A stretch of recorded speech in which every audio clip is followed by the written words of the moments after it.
Hello friends, in this video we are going to talk about chemical reaction and equations. Keep watching our channel, like it, share it and subscribe it. It is definitely going to help you a lot. So in daily life, what type of chemical reaction you come across? Rusting of iron. Original color of the iron is black, it's turned out to be brown. It means in chemical reaction, there is generally change of color. When you burn the magnesium ribbon, you burn a piece of paper, it forms the gas.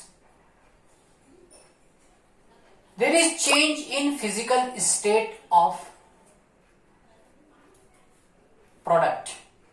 So we can say in chemical reaction generally there is a change in the physical state of the reactant. Sometimes gas also involves when reaction is taking place. It says precipitate forms. Precipitate means insoluble solid which settle down at the bottom of the beaker or bottom of the test tube. Nitrate PbNO3 hold to ice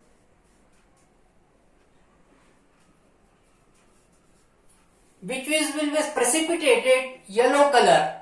Color will be yellow and KNO3 will form. So this is precipitate. So we can say that in some cases precipitate forms. Chemical change is permanent in nature and cannot be easily be reversed. Another point, in most of the chemical reaction changes, temperature changes. So these all are the characteristics of chemical reaction.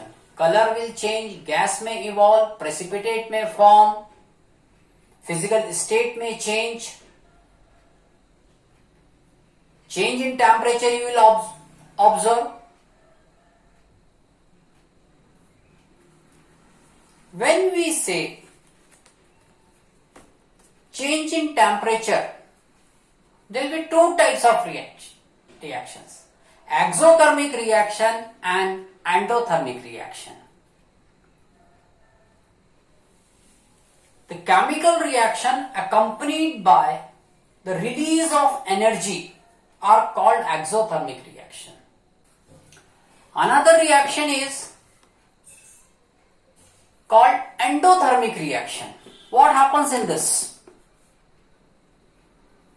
The chemical reaction in which energy is needed are known as endothermic reaction. If I am writing a reaction Mg plus O2, magnesium ribbon you are burning and it burns with the help of oxygen. New product will form MgO. Now look at this reaction. There is a one atom of magnesium, one atom of magnesium. Here two atoms of oxygen, but at the product end there is only one atom of oxygen. So this reaction, this chemical equation is unbalanced. Any chemical reaction has to be balanced one of conservation of mass. Mass can neither be created nor be destroyed.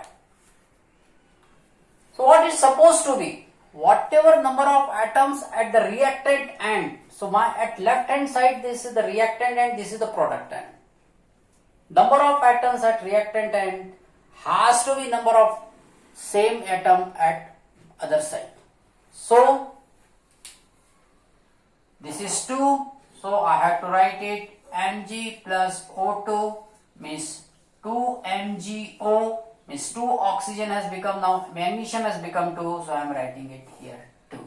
Now this is a balanced chemical reaction as per law of conservation of mass. So let's learn how to balance the chemical equation.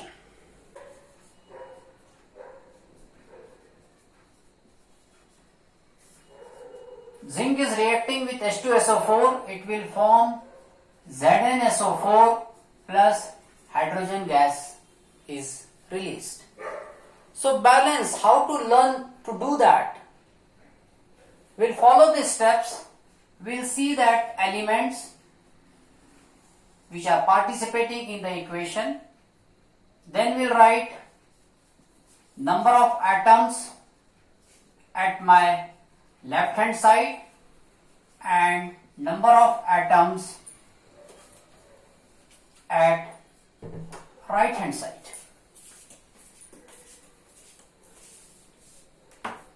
So first we'll identify what all atoms are there in my reaction.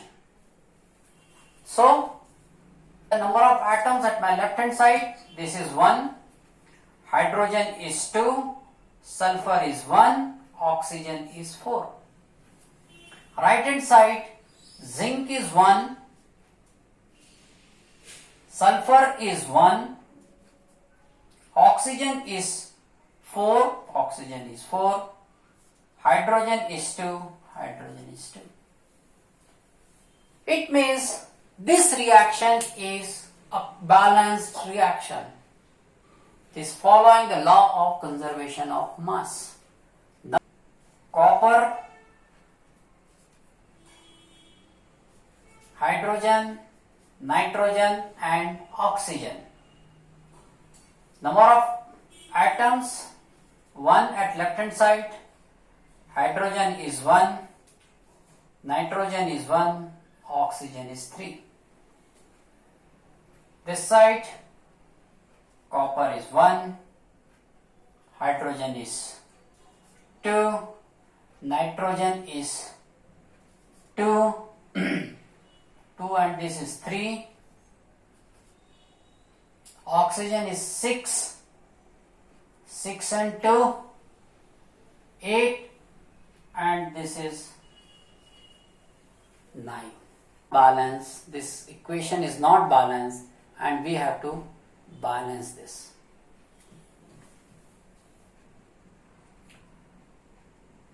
Okay, I am starting with hydrogen.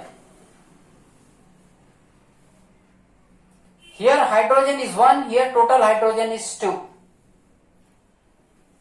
So I am here making it multiplied by 2, so here it will become 4. So here I am multiplying 4. Let's say what happens. Copper plus 4 HNO3 CuNO3 whole twice plus NO2 plus H2O. So I have written 2, so I had to write it here 2H2O. Is it balanced? No, it's not balanced. Why? Because now nitrogen, here it is 4 and here it is 2 and here it is 1 means 3. So we have to balance the nitrogen. So copper plus 4 HNO3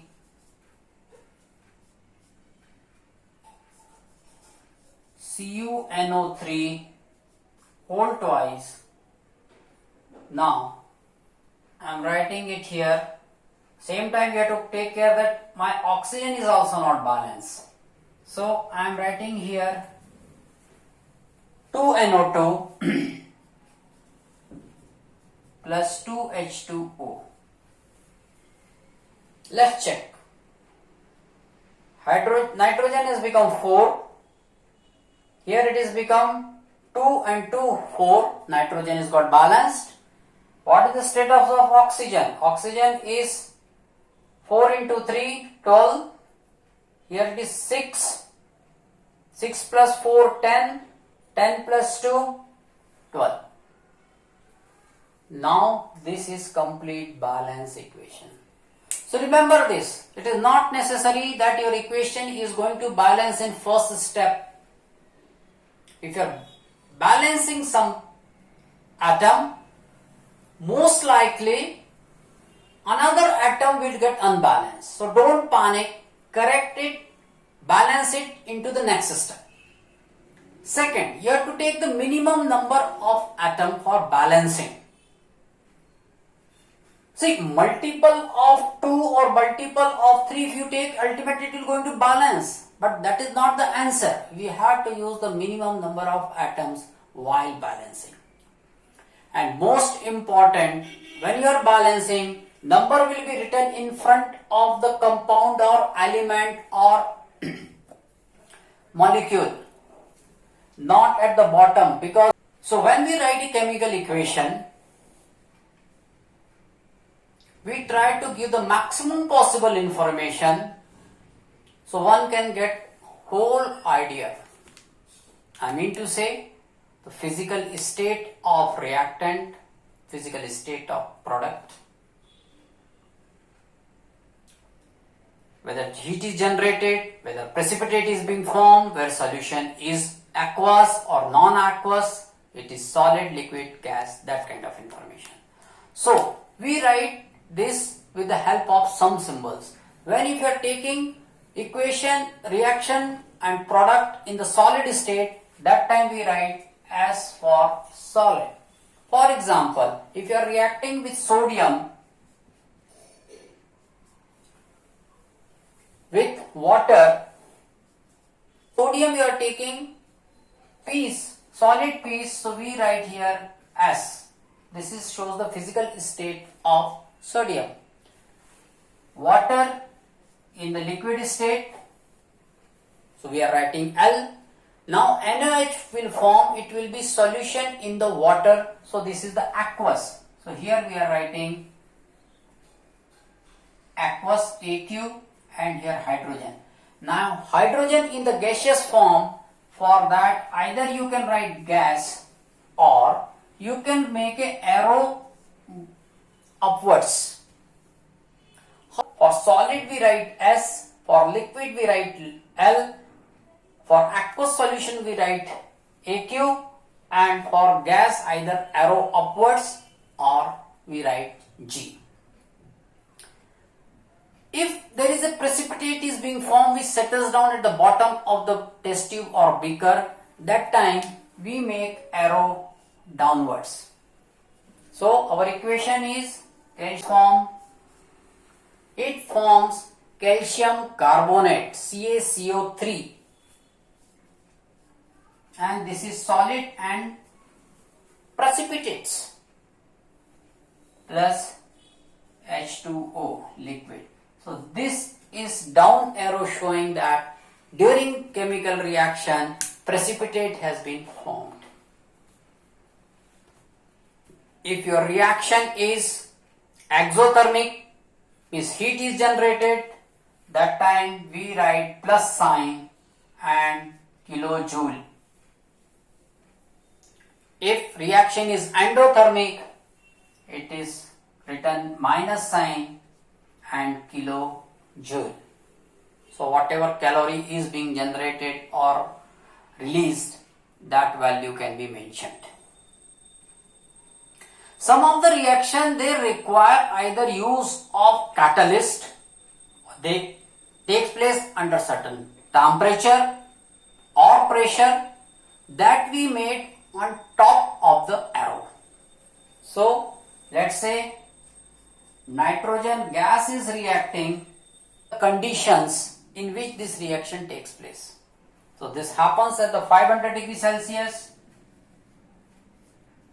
200 atmospheric pressure, Hg, and this happens with the presence of Fe catalyst.